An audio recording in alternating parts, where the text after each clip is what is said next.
આજે જે રીતે સાંસદ સી આર પાટીલે નિવેદન આપ્યું કે આવું કોઈ પણ ડીપીઆર રજૂ થયો નથી અથવા ડીપીઆર બન્યો નથી, તો મારે એટલું જ પૂછવું છે, ડીપીઆર ન બન્યું હોય કે આ યોજના ન થવાની હોય તો હવે આદિવાસી સમાજ તમારો વિશ્વાસ કરવાના નથી.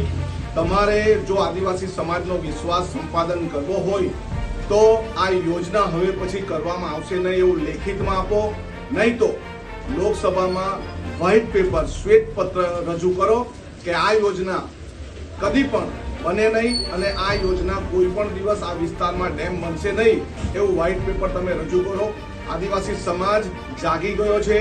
ગૂગલ પર તમે સર્ચ કરો તો એનો ડીપીઆર બતાવશે, આ યોજના વિશેની માહિતી બતાવશે. એટલે આદિવાસી સમાજ ભોળા છે એને ભોળવવાની કોશિશ નહીં કરો, આદિવાસી સમાજને મૂર્ખ બનાવવાની કોશિશ નહીં કરો. અમારું આયોજન 14 તારીખની આર પારની લડાઈનું આયોજન છે. અમે એ દિવસે ધરમપુરમાં મોટામાં મોટી રેલી કાઢીને આદિવાસી સમાજનો જન આક્રોશ લોકો સુધી પહોંચાડીશું.